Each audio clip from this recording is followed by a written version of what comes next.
Selamat datang di channel Pemuja Malam. Jangan lupa like, share, and subscribe ya.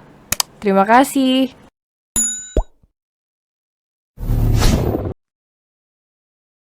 Episode 32, Cinta Memang Tak Selamanya Bisa Indah. Pintu mobil terus diketuk oleh mereka, jendelanya dipecahkan menggunakan batu. Arak mereka sudah berbuat mesum di kampung kita ini. Seret keluar wanitanya, seru bapak-bapak yang ikut memecahkan kaca mobil Utgom. Utgom tidak diam saja, dia sudah mencoba menjelaskan. Akan tetapi sepertinya pemuda yang tadi melecehkan Lili memutarbalikkan fakta. Kini Utgom dan Lili menjadi korban kambing hitam dengan laporan para biang kerok berandalan. Kalian sudah berbuat mesum di kampung orang, teriak salah satu di antara mereka. Benar Pak, tadi kami melihat mobil ini bergoyang dari kejauhan, dan mendengar rintihan seorang wanita di dalamnya. Fitnah pria muda yang sepertinya salah satu di antara para berandalan yang melecehkan Lili. Demi Allah kami tidak melakukan apa-apa, ucap Utgom yang gegas menghempaskan tangan orang yang berani menyeret paksa Lili keluar mobil. Semua mata melihat tanda merah di leher Lili, dan baju Lili yang sudah robek di bagian dadanya semakin membuat mereka berpikir negatif. Seret wanita itu, telanjangi, kita arak keliling kampung. Tunggu Pak, kalian jangan main hakim sendiri. Seru Utgom, main hakim katamu. Kita sedang menjaga kesucian kampung kami. Adanya manusia macam kalian ini hanya akan menimbulkan malapetaka. Kami sungguh tidak melakukan semua yang kalian tuduhkan. Justru pemuda kampung ini yang berperilaku seperti binatang. Pundak Utgom dipukul balok, membuat pria itu terduduk.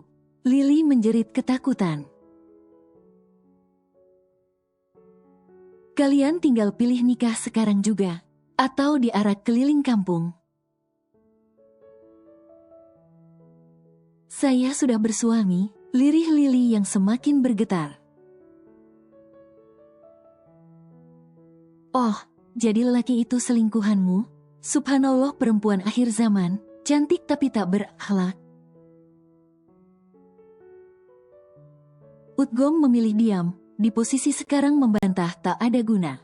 Karena warga sudah terlanjur emosi. Ayo jawab, bentak pria yang terlihat paling tua di hadapan Utgom. Utgom menatap Lili yang menangis pilu. Dua-duanya bukan pilihan baik. Tetapi membiarkan Lili ditelanjangi itu lebih buruk lagi. Mereka memang tampak kejam, tetapi semua ada sebab. Dan sebab fitnahlah yang membuat mereka terjebak di kondisi ini. Saya akan menikahinya sekarang juga. Utgom benar-benar tidak menyangka jika dia akan mendapat hari istimewa menyakitkan seperti ini. Tidak menunggu waktu dia diseret bahkan tanpa alas kaki, untuk dibawa ke sebuah musola kecil di tengah perkebunan. Malam itu dia benar-benar menikahi Lili sah secara agama.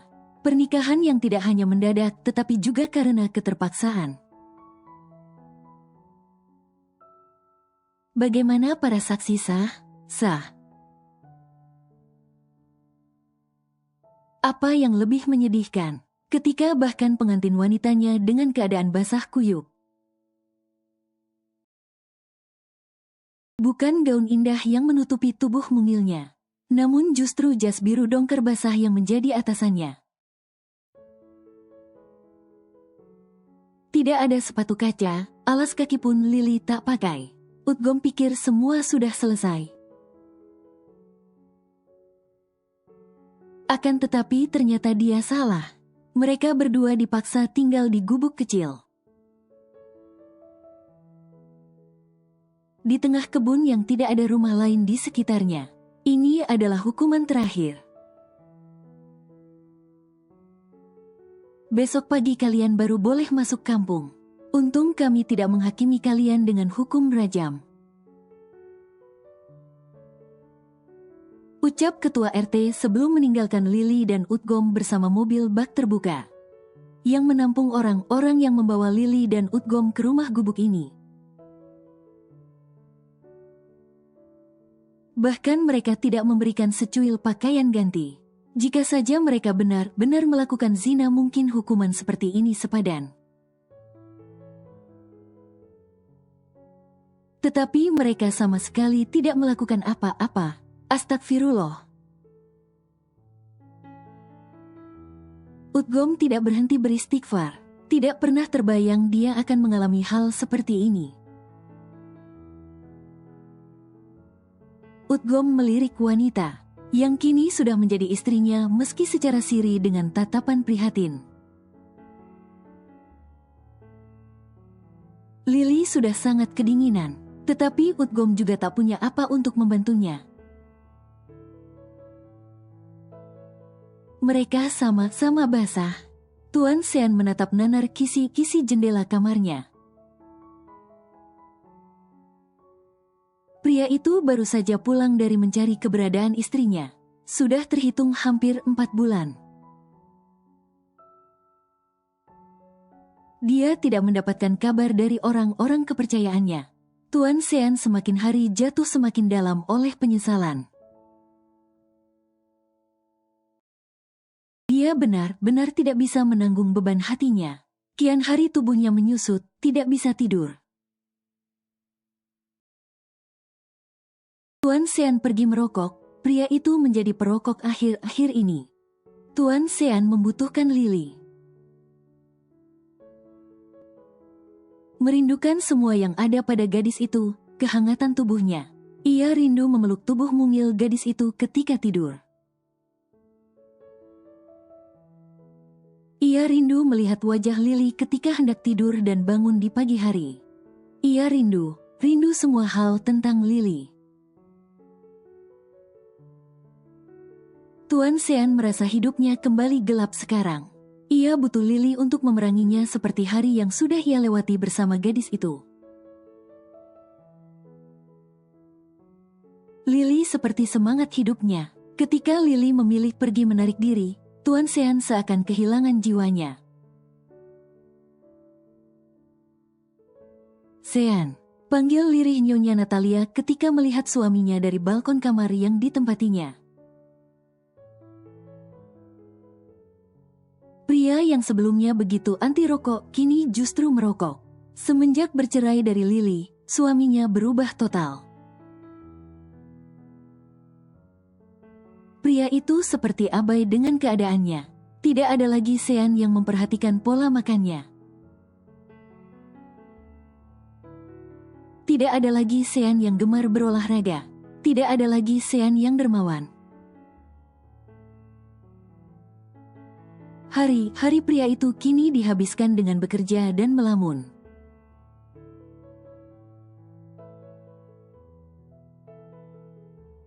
Mas Sean, panggil Lily dengan tubuh bergetar hebat. Gadis itu demam tinggi, bibirnya pucat pasi hanya terus memanggil nama suaminya. Lily tidak pernah menghitung seberapa lama dia pergi dari Tuan Sean. Tetapi waktu tidak bisa membuatnya lupa dengan rindu yang semakin membuatnya tersiksa. Utgom mendekati tubuh istrinya. Ya, benar Lily sudah menjadi istrinya. Tetapi Utgom tahu Lily masih sangat mencintai mantan suaminya. Utgom hanya mendengar kabar perceraian kakak sepupunya. tanpa tahu alasan apa yang membuat mereka bercerai. Terhitung sudah hampir 4 bulan kakak sepupunya menceraikan Lily. Tetapi di saat bersamaan, sepupunya juga terus mencari keberadaannya. Melihat bagaimana gigihnya sepupunya mencari Lily, Utgom tahu pria itu mencintai Lily. Lantas alasan apakah mereka bercerai? Itu yang menjadi pertanyaan Utgom sekarang. Mas Sean. Utgom menggenggam tangan Lily yang sedingin es. Hujan tak kunjung reda. Angin juga bertiup cukup kencang, yang membuat bunyi di atap rumah karena terpaannya yang cukup kuat. Lily. Utgom menepuk pelan pipi Lily yang tampak pucat. Perlahan mata itu terbuka, akan tetapi sepertinya Lily begitu lemas. Matanya tampak sayu, berkedip perlahan dan kembali terpejam. Ya Allah, petik 1, keluh Utgom dalam hati. Tidak ada jam untuk melihat waktu. Keadaan mereka jauh lebih buruk daripada orang yang tersesat. Utgom sendiri sudah berkali-kali bersin. Cuaca dingin, baju basah, jelas bukan satu hal yang baik. Mas Sean. Utgom tersenyum pedih. Terkadang jodoh itu benar-benar sudah dituliskan. Bagaimanapun jika masih ada jodoh. Meskipun sudah bercerai mereka bisa kembali bersama. Apakah ini proses yang akan menyatukan lagi dua insan yang saling mencintai? Jika benar begitu, Utgom rela menjadi perantara untuk keduanya kembali bersama. Meskipun ini bukan sama sekali kemauannya, jodoh kita sudah tertulis di Lauhul Mahfuz. Mau diambil dari jalan halal ataukah haram, dapatnya yang itu juga. Yang membedakan adalah rasa berkahnya. Bukan tentang apa, berapa atau siapa, tapi tentang bagaimana Allah memberikannya. Diulurkan lembut mesra, atau dilempar dengan penuh murka. Begitu kiranya kata-kata yang pernah Utgom baca.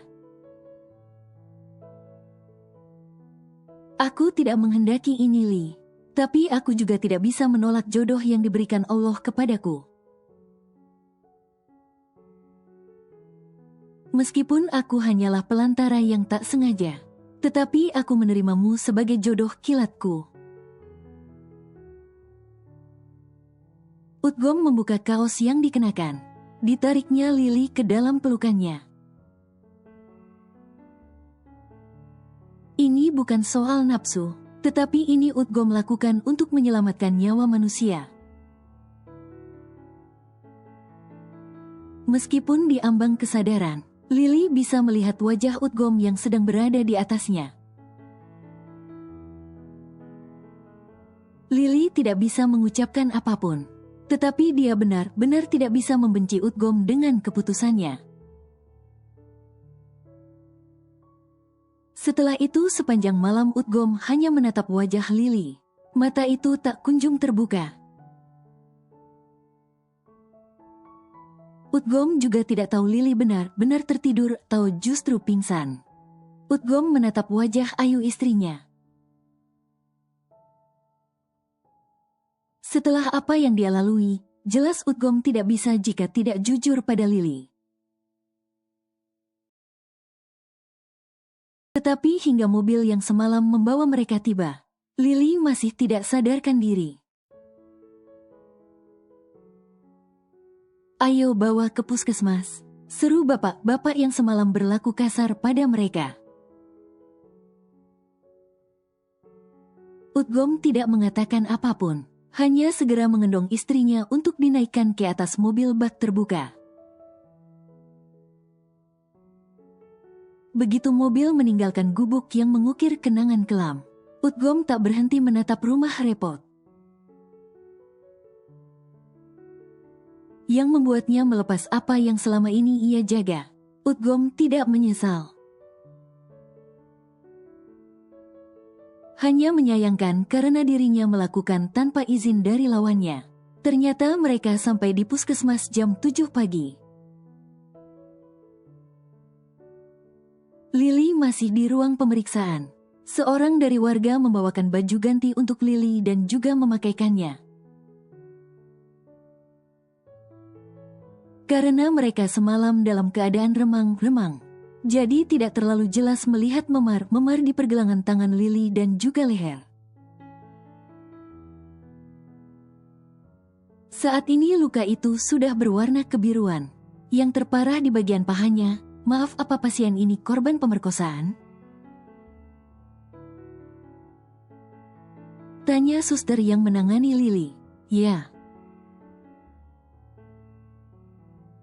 Jawab Utgom yang mengundang tatapan dari para bapak-bapak yang semalam menghakimi mereka. Wanita itu hampir digagahi 6 pemuda suster sebelum saya datang dan menghajar para pelakunya. Sayang dia malah tidak segera dibawa ke sini. Dibiarkan dalam keadaan basah kuyup dan luka-luka semalaman. Saya minta tolong jaga istri saya. Saya ingin membawa kasus ini ke kantor polisi. Para bapak-bapak itu seketika panik. Kita bisa bicarakan ini baik-baik, Mas. Serunya, bukankah itu juga yang saya katakan semalam? Bahkan para bapak-bapak tidak mau mendengar pembelaan kami. Lily bangun pelan-pelan. Tubuhnya terasa sakit semua. Dia mengambil kesempatan untuk segera pergi. Lily tidak tahu bagaimana caranya dia bisa menatap Utgom setelah apa yang terjadi. Dia juga mendengar apa yang Utgom katakan semalam tentang pria itu yang menerima dirinya meski hanya jodoh kilat. Setelah apa yang terjadi juga dia tidak bisa kembali pada Tuan Sean dengan seenaknya. Dulu Ozu, kini Utgom. Lily tidak mau membuat Tuan Sean susah kesekian kalinya. Lily menyadari dia akan semakin banyak melukai perasaan orang jika dia kembali pada Tuan Sean. Cinta memang tak selamanya bisa indah. Cinta juga bisa berubah menjadi sakit. Mungkin benar adanya cinta itu tak harus memiliki. Dan saat ini Lily akan menjauh dari semuanya. Dari Tuan Sean, Ozu, juga Utgom. 3 pria yang tak akan pernah bisa dia lupakan seumur hidup. Seorang wanita cantik sedang duduk menunggu kepulangan putra dan suaminya. Dia adalah Nyonya Natalia. Bisung, tolong simpan kembali makanannya. Sepertinya suami dan putraku tidak akan pulang lagi malam ini. Setelah kejadian 1,5 tahun yang lalu, Ozu belum pernah sekalipun mau memanggil dan melihat wajahnya. Tidak hanya kebencian suaminya yang Nyonya Natalia dapatkan, tetapi juga dibenci putranya yang dulu bahkan mendambakan perhatiannya. Bisung menatap iba punggung Nyonya Natalia. Dulu wanita itu begitu garang. Namun kini wanita itu berubah begitu lembut. Sayang semua perlakuannya sudah sangat terlambat. Untuk mereka yang menunggu ini sejak lama, Nyonya Natalia sempat terkena stroke ringan. Membuatnya kadang-kadang tidak bisa berjalan terlalu jauh. dan harus menggunakan kursi roda. Tolong bujuk Papa Om. Iba Ozu pada Utgom yang fokus menatap hasil pemeriksaan medis kakak sepupunya. Aku masih belum bisa memberinya kebahagiaan. Zu, kamu sudah melakukan banyak hal untuk papamu. Dia masih berdiri kokoh pasti juga karenamu. Jangan terlalu menyalahkan diri. Nasihat Utgom pada Ozu. Utgom melihat bakti seorang anak. Ozu sampai pindah kuliah demi bisa membantu papanya mengurus perusahaan. Ozu sudah seperti bayangan Tuan Sean. Kemanapun papanya dia akan ikut. Pemuda itu benar-benar mengabdikan hidupnya untuk papanya. Anda memanggil saya? Seorang wanita datang dengan 2 orang bodyguard-nya. Aku ingin kamu pergi untuk menggantikanku bertemu teman lama. Kesehatanku sedang kurang baik akhir-akhir ini. Aku hanya percaya padamu untuk mengantarkan ini padanya. Sebuah kotak kecil disodorkan wanita tua itu pada wanita yang masih berdiri anggun mendengar permintaannya. Negara mana? Jakarta, Indonesia.